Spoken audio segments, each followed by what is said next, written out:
ये कहानी साधना नाम की एक औरत की है। साधना अपनी 2 बेटियों के साथ एक टूटी फूटी झोपड़ी में रहती थी। साधना की बड़ी बेटी का नाम कोमल और छोटी बेटी का नाम स्वीटी था। साधना का पति गांव के मुखिया के पास बोझा ढोने का काम करता था। कुछ साल पहले ही उसको एक सांप ने काट लिया था, जिस कारण उसकी मृत्यु हो गई थी। पति की मृत्यु के बाद घर और दोनों बच्चियों की सारी जिम्मेदारी अब साधना के ऊपर ही आ गई थी। ये सारी जिम्मेदारी मैं अकेले कैसे पूरा करूंगी? मेरे पास तो किसी का सहारा भी नहीं है। काम की तलाश में साधना मुखिया के कारखाने में पहुंच गई और मुखिया से काम मांगने लगी। तब मुखिया बोला, तुम्हें 50-50 किलो का बोझा ढोना पड़ेगा, जिसमें बहुत मेहनत लगती है। मुझे नहीं लगता कि तुम ये काम कर पाओगी। आप बेफिक्र रहकर केवल मुझे काम दे दीजिए मुखिया जी। मैं कितना भी मेहनत का काम कर लूंगी, क्योंकि पति की मृत्यु के बाद सारी जिम्मेदारी मुझे ही उठानी है। मेहनत तो करनी ही पड़ेगी ना। ठीक है, कल से काम पर आ जाना और पगार काम पूरा होने के बाद ही मिलेगा, इस बात का ध्यान रखना। ठीक है मालिक, मैं आपका सारा काम समय पर पूरा कर दूंगी। आपका बहुत बहुत धन्यवाद। ऐसा कहकर साधना घर चली जाती है। दूसरे दिन साधना काम पर आती है और काम करने लगती है। बोझा ढोने का काम बहुत मेहनत का था। धीरे धीरे समय व्यतीत होने लगा। इतना मेहनत का काम करने की वजह से साधना की हड्डियां कमजोर होने लगी। साधना की बड़ी बेटी 12 साल की थी और छोटी बेटी 9 साल की थी। पिता की मौत के बाद दोनों बहनों की पढ़ाई छूट गई थी। एक दिन, काश कि मैं तुम दोनों को पढ़ा पाती। मैं दिल से चाहती हूँ कि तुम दोनों पढ़ लिख कर बहुत बड़ी अफसर बनो और अपनी माँ की सारी तकलीफ दूर कर दो। पढ़ना तो हम भी चाहते हैं माँ, लेकिन हम स्कूल की फीस कैसे भरेंगे, क्योंकि हमारे पास तो खाने के लिए भी पैसे नहीं है। अब भगवान पर भरोसा रखने के अलावा हम कर भी क्या सकते हैं बिटिया। देखना, एक दिन सब कुछ ठीक हो जाएगा। अच्छा, अब मैं काम पर जाती हूँ। अगर देर हो गई तो मुखिया बहुत सुनाएगा। ऐसा कहकर साधना काम पर चली जाती है और वहाँ बोझा ढोने का काम करने लगती है। मुखिया एकटक साधना को देखे जा रहा था, क्योंकि मुखिया की साधना के ऊपर हमेशा गंदी नजर रहती थी और वो उसको कुछ नहीं समझता था। थोड़ी देर बाद, मालिक, काम खत्म हो गया है, मैं घर जा रही हूँ। जाने से पहले मुझे आज के पैसे दे दीजिए। किसने कहा काम खत्म हो गया है? पूरे कारखाने की अच्छे से सफाई करनी बाकी है। लेकिन मालिक, ये काम मेरा नहीं है। कारखाने की सफाई यहाँ काम करने वाले मजदूर ही करते हैं और आज तुम्हारी बारी है। चुपचाप से कारखाने की सफाई कर दो, वरना 1 रुपया भी नहीं दूंगा। साधना चुपचाप कारखाने की सफाई करने लग जाती है। उसके सफाई करते करते कारखाने के सारे मजदूर घर चले जाते हैं और वो कारखाने में अकेली हो जाती है। तभी उसके पास मुखिया आता है और कहता है, अरे, अपने नाजुक नाजुक हाथों से कितना काम करोगी? मैंने तो बस हल्का फुल्का सफाई करने के लिए कहा था। मेहनती तो तुम बहुत हो, मानना पड़ेगा। मालिक, काम हो गया, अब पैसे दे दीजिए। मुखिया अपने जेब से पैसे निकालता है।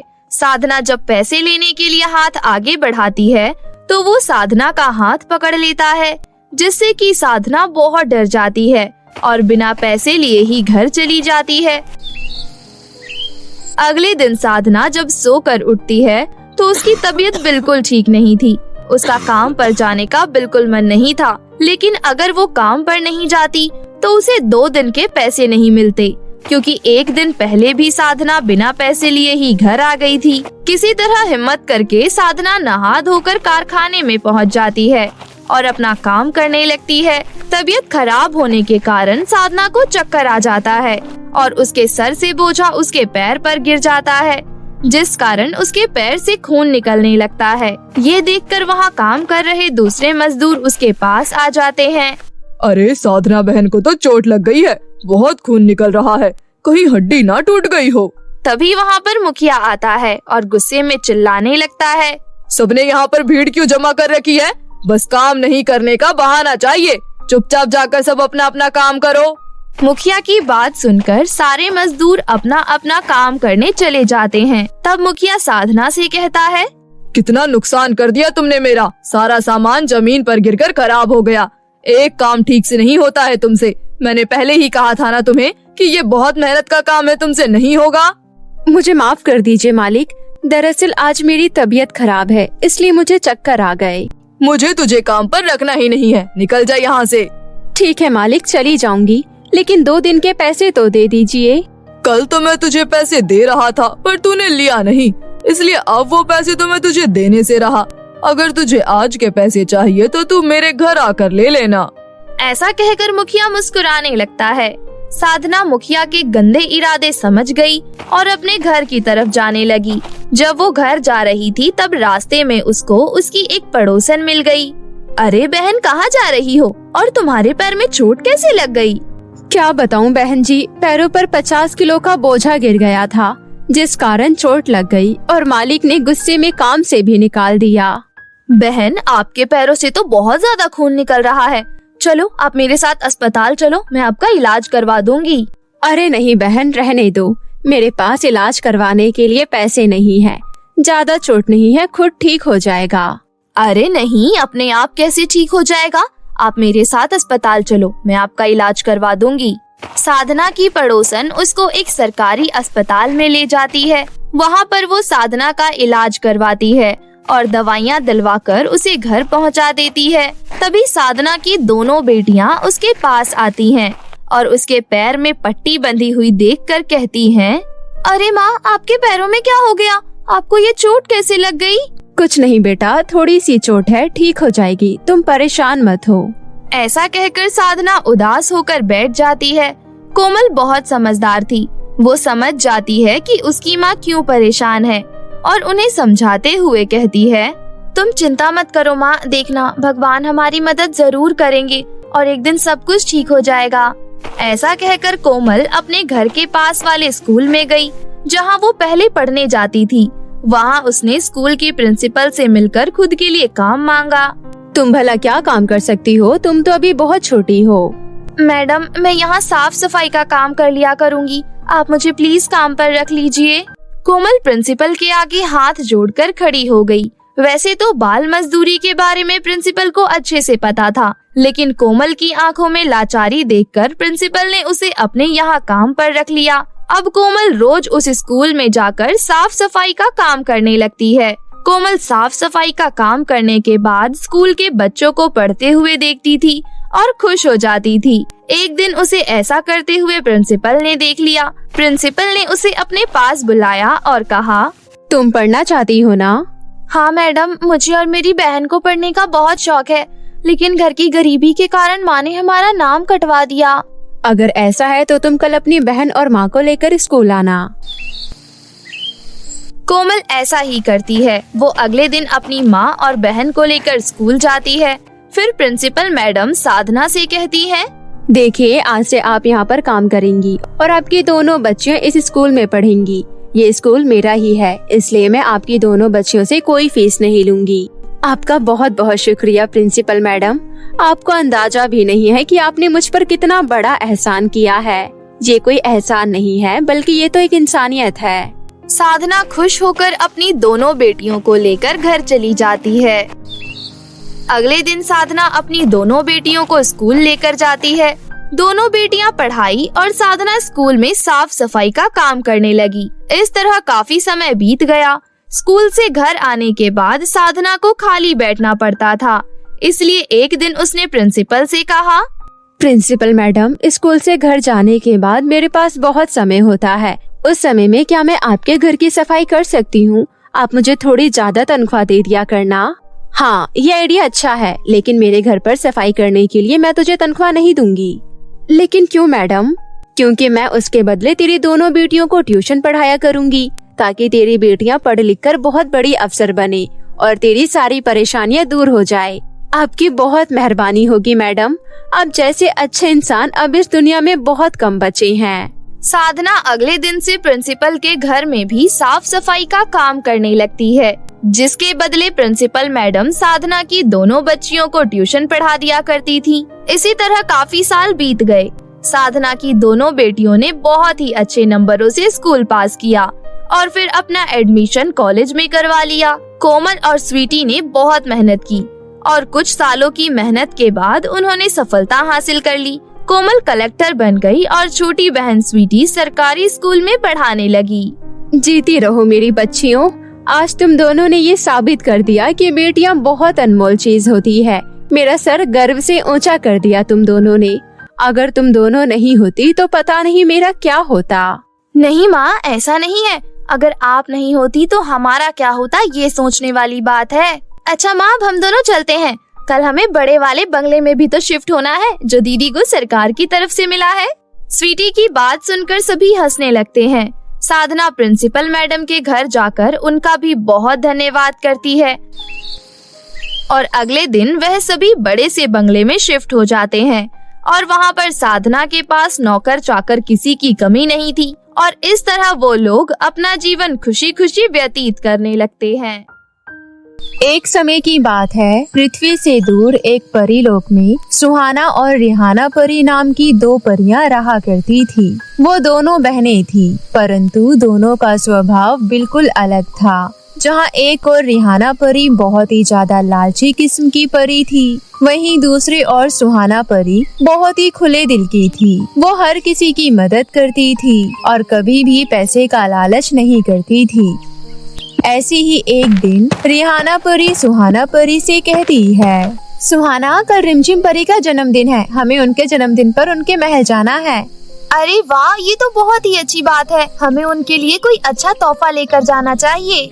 हाँ, तुम्हारी बात सही है, लेकिन उससे पहले हमें पार्टी में पहनने के लिए अच्छे कपड़े चाहिए और मेरे पास तो पार्टी लायक एक भी ड्रेस नहीं है।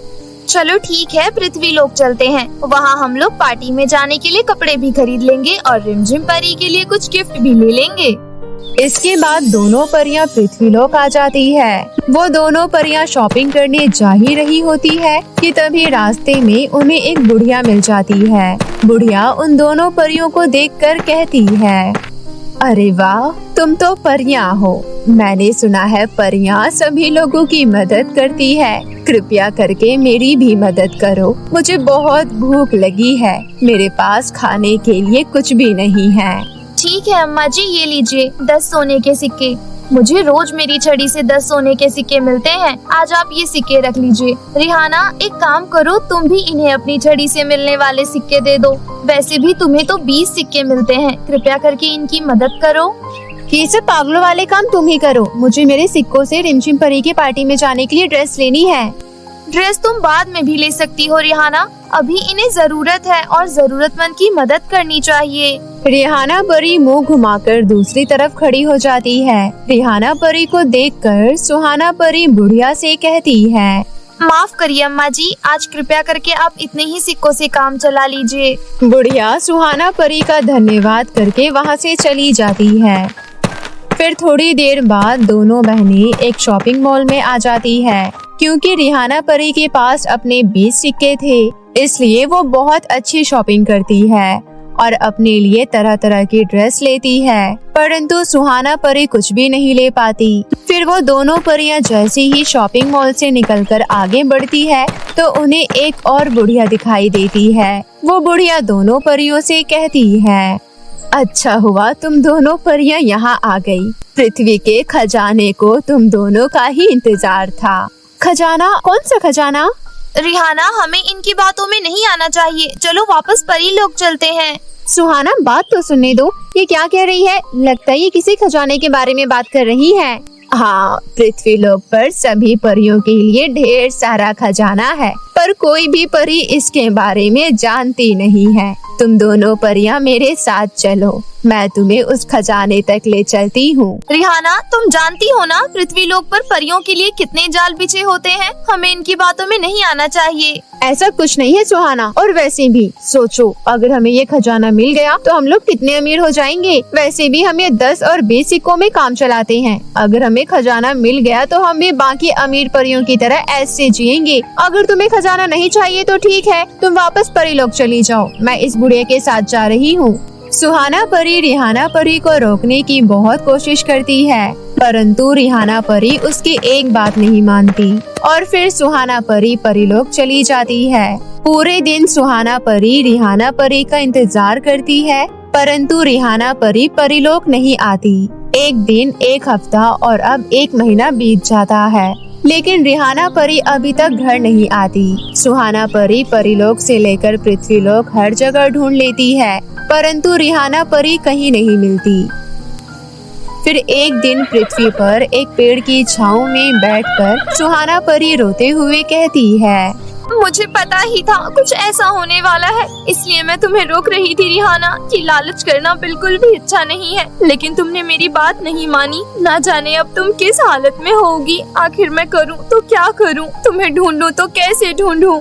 सुहाना परी ये कहती ही है कि तभी जिस पेड़ के नीचे वो बैठी होती है उस पेड़ से आवाज आती है, मैंने तुम्हारी बहन रिहाना परी को देखा है और मैं तुम्हें उस तक पहुंचा भी सकता हूं। क्या सच में? लेकिन हाँ, उसके लिए तुम्हें मेरी पहेली का उत्तर देना होगा। अगर तुमने मेरी पहेली का सही उत्तर दे दिया तो मैं तुम्हें वो रास्ता बता दूंगा जहाँ से तुम अपनी बहन तक पहुँच पाओगी। ठीक है, मैं तैयार हूँ। धरती में पैर छुपाता, आसमान में शीश उठाता, हिलता पर कभी न चला, तारों से है भोजन खाता। धरती में पैर छुपाता और आसमान में सर उठाता, ऐसा क्या हो सकता है? तुम्हें जल्दी उत्तर देना होगा वरना मैं एक और पहेली तुम्हारे सामने रख दूंगा। सुहाना परी दिमाग लगाने लगती है कि तभी उसकी नजर पेड़ पर जाती है और वो तुरंत कहती है, इसका उत्तर पेड़ है, क्योंकि पेड़ जमीन के अंदर भी होता है और जमीन के बाहर भी। साथ ही साथ वो तारों से यानी कि जड़ों से भोजन करता है। तुम्हारा उत्तर बिल्कुल सही है। तुम यहाँ मेरे पेड़ की जड़ों के साथ में एक सुरंग बनाओ। ये सुरंग जहाँ जाकर खत्म होगी वहीं से तुम्हें तुम्हारी बहन का सुराग मिलेगा। सुहाना परी उस पेड़ के कहे अनुसार उसकी जड़ों के पास सुरंग खोदना शुरू कर देती है। वो खोदती रहती है और खोदती ही जाती है। काफी देर बाद उसे एक रोशनी दिखाई देती है। जब वो उस रोशनी की तरफ बढ़ती है तो उसे सामने 3 चुड़ैल दिखाई देती है। हम जानते हैं कि तुम अपनी बहन को बचाने जा रही हो और तुम्हारी बहन को हमारे कबीले के ही एक चुड़ैल ने अगवा किया है। कृपया करके मेरी मदद करो और मुझे वहाँ तक ले चलो। हम तेरी मदद कर सकते हैं, लेकिन तुझे हमारी पहेलियों का उत्तर देना होगा। हम तीनों चुड़ैलों को पहेलियाँ बहुत पसंद है, इसलिए अगर तुझे यहाँ से आगे जाना है तो तुझे हमारी पहेली का उत्तर देना होगा। ठीक है, मुझे मंजूर है। ठीक है, इस पहेली का उत्तर दो। ऐसा कौन है जो अंधा है, गूंगा है और बहरा भी है और चल भी नहीं सकता, फिर भी वो सच बोलता है? तुम्हें 1 मिनट के अंदर अंदर इसका उत्तर देना होगा, नहीं तो हम तीनों चुड़ैलें मिलकर तुम्हें खा जाएंगी। गूंगा व्यक्ति कैसे सच बोल सकता है? और ऐसा क्या हो सकता है जो अंधा भी है और गूंगा भी है और चल भी नहीं सकता, लेकिन फिर भी सच बोल सकता है? तुम्हारे पास केवल 30 सेकंड बचे हैं। सुहाना परी काफी देर तक सोचती है और फिर उत्तर देती है, ऐसी केवल एक ही चीज है और वो है शीशा। शीशा कभी झूठ नहीं बोलता।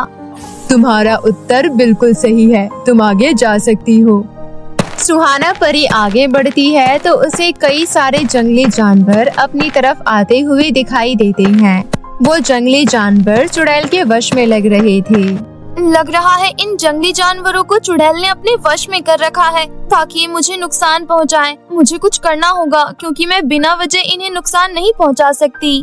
सुहाना परी को समझ नहीं आ रहा था कि आखिर वो क्या करे, लेकिन तभी उसके दिमाग में एक तरकीब आती है और वो किसी तरह एक लकड़ी को जलाती है और उस लकड़ी को अपने पास रखते हुए उन सभी जानवरों के बीच में से निकल जाती है। और तभी वो एक ऐसे कमरे में पहुंचती है जहां पर वो देखती है कि उसकी बहन यानी कि रिहाना परी एक शीशे के बक्से में कैद है और उस शीशे के बक्से के आसपास आग लगी हुई है और धीरे धीरे वो आग शीशे के बक्से के पास पहुंच रही है। सुहाना परी दौड़कर वहां जाती है, परंतु तभी वहां पर वो चुड़ैल आ जाती है जिसने रिहाना परी को कैद किया था। अरे वाह, मैं तो सोच रही थी कि तुझे अलग से किसी तरह फंसाकर यहाँ लाना होगा, लेकिन तू तो यहाँ खुद ब खुद आ गई। अच्छा है, अब तुम दोनों की बलि एक साथ देकर मैं परीलोक तक पहुँच जाऊंगी और फिर पूरे परीलोक को अपने कब्जे में कर लूंगी। नहीं, तुम्हारा ये सपना कभी भी सच नहीं होगा। अच्छा, तू रोकेगी मुझे? चल देखते हैं कितना दम है तुझमें। इसके बाद चुड़ैल सुहाना परी पर हमला करती है और सुहाना परी चुड़ैल पर। उन दोनों की घमासान लड़ाई शुरू हो जाती है। तूने अपनी जिंदगी में बहुत पाप किए हैं और लोगों की बहुत बद्दुआएं ली है, परंतु मैंने हमेशा लोगों की मदद की है और उन लोगों की दुआएं मेरे साथ है। साथ ही साथ रानी परी की दी हुई नई शक्तियाँ भी मेरे साथ है। अब तुझे मुझसे कोई नहीं बचा सकता। ऐसा कहकर सुहाना परी अपनी सारी शक्तियाँ एक जगह केंद्रित करती है और फिर उस शक्ति का सामना चुड़ैल भी नहीं कर पाती और वही उसका अंत हो जाता है। इसके बाद सुहाना परी भागकर रिहाना परी के पास जाती है और उस शीशे के बक्से को खोलने की कोशिश करती है, परंतु वो बक्सा नहीं खुलता। आखिर ये बक्सा खुल क्यों नहीं रहा? सुहाना, ये चुड़ैल की दुनिया पहेलियों से बनी है। जरूर ये जादुई शीशे का बक्सा भी पहेलियों से बंधा हुआ है। तेरी बहन बिल्कुल सही कह रही है। अगर तुझे अपनी बहन को यहाँ से निकालना है तो तुझे मेरी पहेली का उत्तर देना होगा। ठीक है, मैं तैयार हूँ। लेकिन एक बात ध्यान रख, तुझे मेरी पहेली का उत्तर 30 सेकंड के अंदर देना होगा, वरना ये जो आग बाहर है वो आग अंदर होगी और तेरी बहन जलकर भस्म हो जाएगी। ठीक है, तुम पहेली पूछो, मैं तैयार हूँ। मुझे पलट के देखो तो लगता हूँ नौजवान, मुझसे कोई अलग नहीं रहता, बच्चा बूढ़ा हो या जवान, उत्तर दो। पलटने पर नौजवान हो जाता है और कोई भी अलग नहीं रह पाता, ऐसा क्या हो सकता है? जल्दी करो, तुम्हारे पास समय कम है।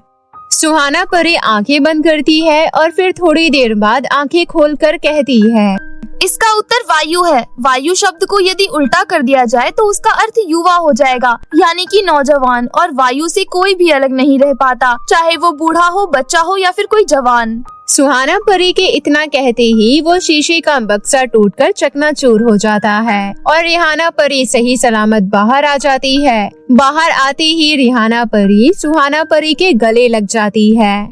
मुझे माफ कर दो सुहाना, मुझे तुम्हारी बात माननी चाहिए थी। अगर मैं तुम्हारी बात मानती तो आज ये सब नहीं होता।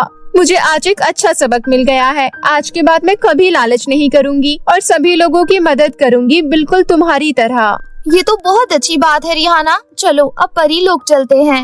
इसके बाद दोनों परियां परीलोक चली जाती है और उस दिन के बाद से रिहाना परी सुहाना परी की तरह लोगों की मदद करने लगती है और दोनों बहनें इसी तरह हंसी खुशी रहने लग जाती है।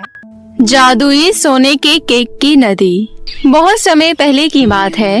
एक गांव में राधा और मधु नाम की दो लड़कियां रहती थी। दोनों का घर अगल बगल था। राधा के पिता जहां एक गरीब दूध वाले थे, वहीं मधु के पिता एक सरकारी अधिकारी थे। राधा जब मधु के पास अच्छी अच्छी ड्रेस, अच्छा मेकअप देखती थी तो वो घर जाकर ये सभी चीजें अपनी माँ से मांगती थी। माँ, मुझे एक सुंदर ड्रेस दिलवा दो। मधु के पास बहुत सुंदर ड्रेस है। बेटी, हमारे पास इतने पैसे नहीं हैं कि हम तुम्हारे लिए कोई अच्छी सी ड्रेस खरीद के ला सके। तुम्हारे पिता एक गरीब दूध बेचने वाले हैं। उनके पास मधु के पिताजी की तरह सरकारी नौकरी नहीं है। मधु जब भी अपनी नई स्कूटी चलाती तो राधा अपने घर के बाहर बैठकर उसे देखती रहती थी। मधु, थोड़ी देर के लिए मुझे तुम अपनी स्कूटी चलाने के लिए दो ना। नहीं नहीं, मेरी मम्मी गुस्सा करेगी। वैसे भी तुमने अपनी शक्ल देखी है, बड़ी है स्कूटी चलाने वाली। तू जाकर अपने गाय की सवारी कर।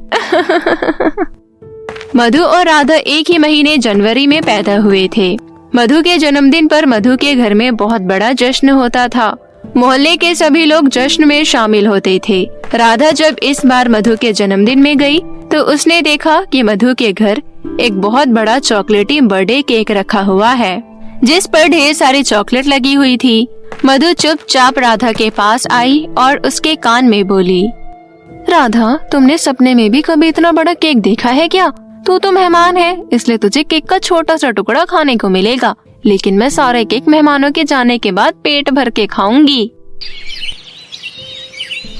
कुछ दिनों बाद राधा का बर्थडे आया। राधा अपनी माँ से जिद करने लगी कि उसके लिए एक बड़ा चॉकलेट केक लाया जाए। माँ, मधु के जन्मदिन पर आपने देखा था ना कि उसके लिए कितना बड़ा केक आया था। मेरे जन्मदिन पर भी मुझे उतना ही बड़ा केक चाहिए। जाओ लेकर आओ। बेटी, हम उतना बड़ा केक नहीं खरीद सकते। तुम्हारे पापा एक पेस्ट्री ले आएंगे, उसी पर मोमबत्ती लगाकर हम तुम्हारा जन्मदिन मना देंगे। नहीं माँ, मैं पेस्ट्री से जन्मदिन नहीं मनाऊंगी। राधा अपनी माँ से नाराज होकर घर से बाहर चली जाती है और एक पार्क में बेंच पर बैठकर रोने लगती है। उसको रोता देख अजीब से कपड़ों में एक औरत वहाँ आई। क्या हुआ बेटी, क्यों रो रही हो तुम? मेरे सामने रहने वाली मधु के जन्मदिन पर बहुत बड़ा केक आया था और मेरी माँ मेरे जन्मदिन पर एक छोटा सा केक भी नहीं खरीद पा रही है। वो कह रही है कि पेस्ट्री में मोमबत्ती लगाकर जन्मदिन बना लो। उस अजनबी औरत ने एक चुटकी बजाई और राधा एक अलग ही दुनिया में पहुंच गई। राधा वहां का नजारा देखकर बहुत ही हैरान थी, क्योंकि उसके सामने एक नदी में बहुत सारे सोने के केक बह रहे थे। वो औरत राधा से कहती है, मेरा नाम कोमल जादूगरनी है और तुम्हारा मेरी जादुई सोने की केक की नदी की दुनिया में स्वागत है।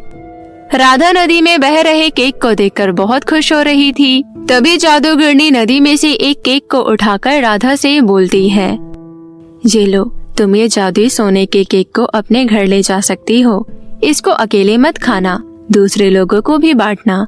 ये केक कभी खत्म नहीं होगा और जो भी इसे खाएगा वो तुम्हें एक दुआ देगा जो सच होगी, लेकिन इसको सिर्फ अपने जन्मदिन पर ही काट के बांटना। अगर तुमने इस केक को उस दिन काटा जिस दिन तुम्हारा जन्मदिन नहीं है, तो केक खाने वाले दुआ नहीं बद्दुआ दे देंगे।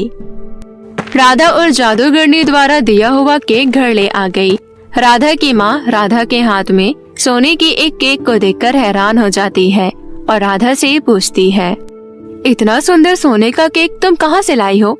पैसे किसने दिए तुम्हें? कहीं चोरी करके तो नहीं लाई हो?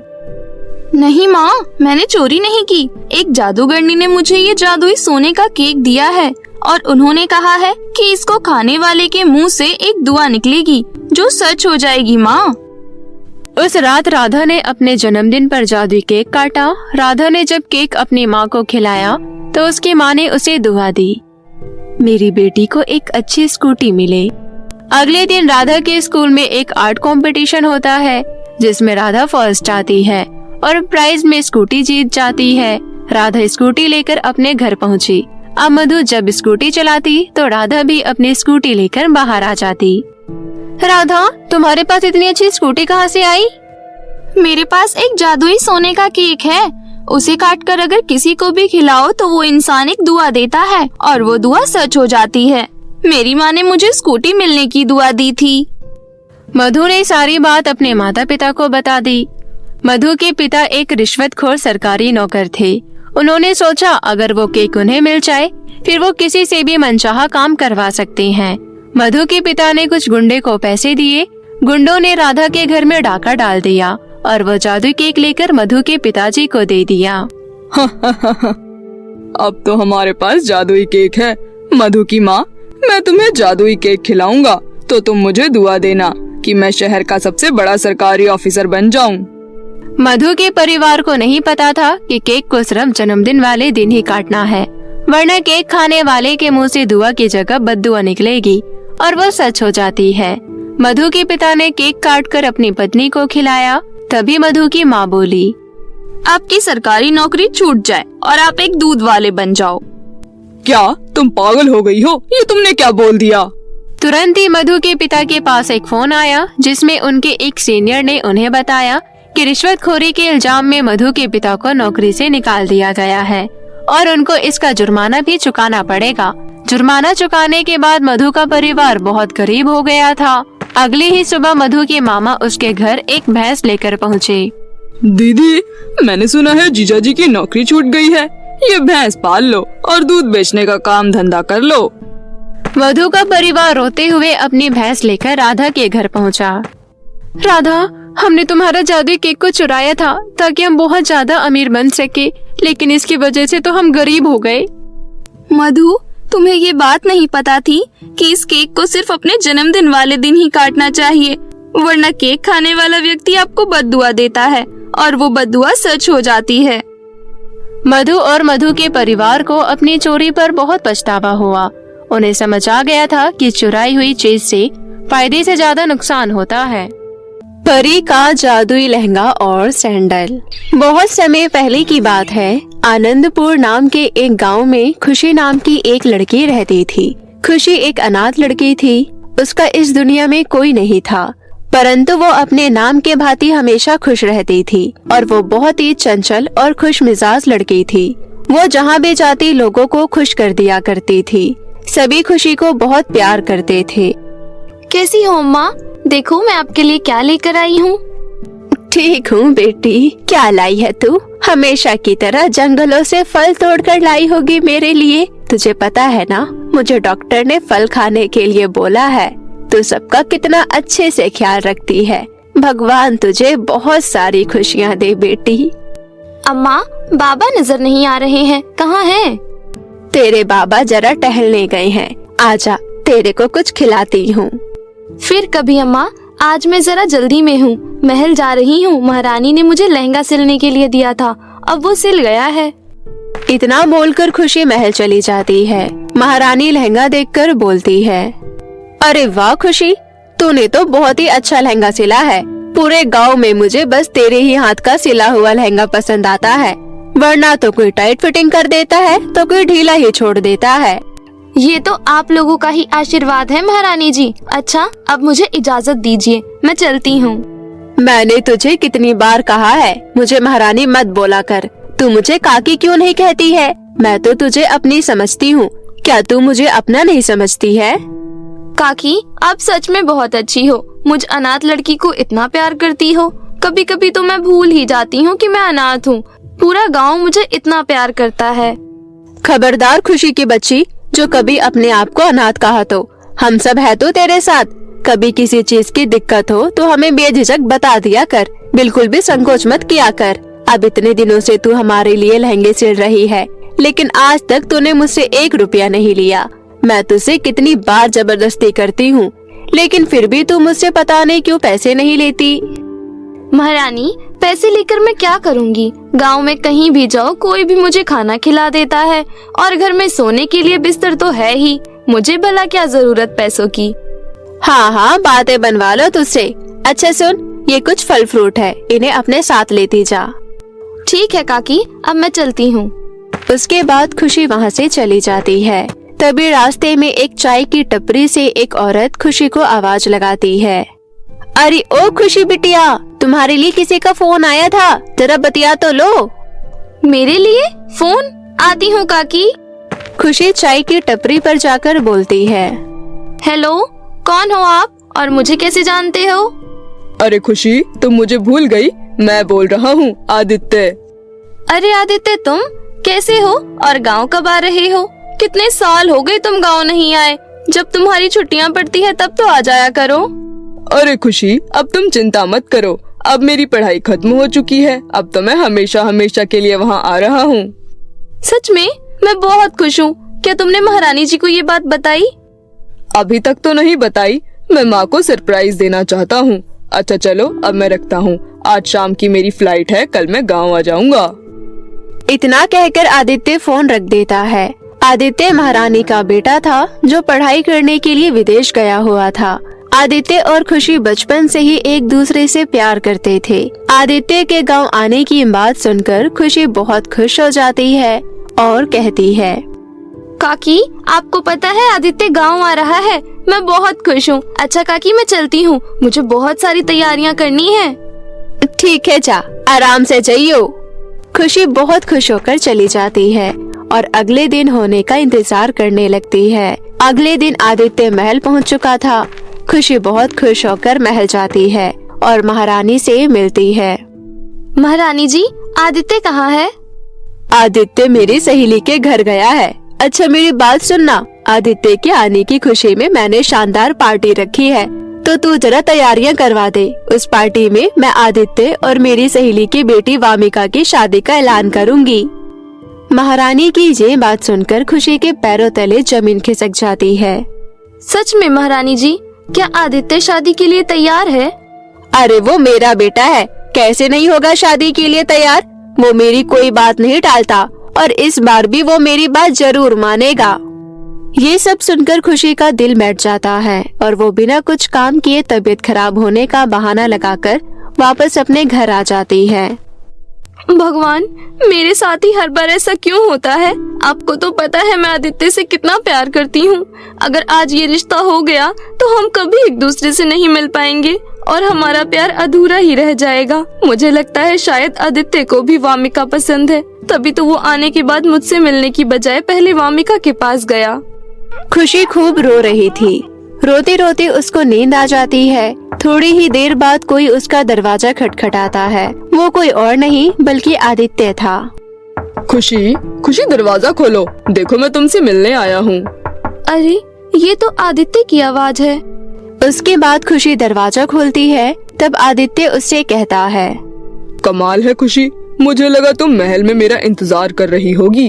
क्या तुम आज शाम की पार्टी में शामिल नहीं होगी? पार्टी शुरू होने वाली है और तुम अभी तक तैयार नहीं हुई हो। मेरी तबीयत खराब है आदित्य, इसलिए मैं आज की पार्टी में नहीं आ पाऊंगी। तुम बताओ कैसे हो? मैं ठीक हूँ, पर क्या तुम मुझे अंदर आने के लिए नहीं बोलोगी? अरे माफ करना, मैं तो भूल ही गई थी। फिर खुशी आदित्य को अंदर लेकर जाती है। फिर आदित्य कहता है, क्या बात है खुशी, कोई बात हो तो बताओ, मुझे तुम बहुत परेशान लग रही हो। तुम ऐसा क्यों दिखा रहे हो आदित्य कि तुम्हें कुछ नहीं पता? अनजान बनने की कोशिश मत करो। मैं सब जानती हूँ कि तुम वामिका से शादी करने वाले हो। फिर क्यों आए हो मेरे पास? मेरे जले पर नमक छिड़कने आए हो? तुम कैसी बातें कर रही हो खुशी, मुझे इस बारे में कुछ नहीं पता। और तुमसे किसने कहा कि मेरी शादी वामिका से होने वाली है? अच्छा, तभी मुझे माँ ने जबरदस्ती आते ही वामिका के घर भेज दिया था। हाँ आदित्य, और आज शाम को महारानी तुम्हारी और वामिका की शादी का ऐलान पूरे गांव के सामने कर देंगी। तुम दुखी मत हो खुशी, कुछ नहीं होगा। मैं तुमसे बेइंतहा प्यार करता हूँ और सिर्फ तुम्हारे लिए मैं गाँव आया हूँ। मैं तुम्ही से शादी करूँगा और ये मेरा वादा है तुमसे। आज तुम पार्टी में जरूर आना। इतना कहकर आदित्य वहाँ से चला जाता है और अपने घर जाकर अपनी माँ से इस बारे में बात करता है। जब ये बात महारानी को पता चलती है तो वो खुशी के घर आकर उसे खूब खरी खोटी सुनाती है। बहुत अच्छा चाल चली हो तुम खुशी। एक तरफ मैंने तुम्हें बेटी की तरफ प्यार दिया और तुमने मुझसे मेरा ही बेटा छीन लिया। अरे गरीब नीच लड़की, तूने मेरे भरोसे को तोड़ा है। मैं तुझे नहीं छोड़ूंगी। और एक बात कान खोलकर सुन ले, मैं तुझ जैसे लोगों के साथ हमदर्दी बेशक रख सकती हूँ, परंतु अपने घर के भोग कभी नहीं बना सकती। तेरी औकात ही क्या है जो तू हमारी बराबरी करने चली है? आपको कुछ गलत फहमी हुई है काकी। काकी नहीं, महारानी बोल मुझे। तू सिर्फ मेरी एक नौकरानी है।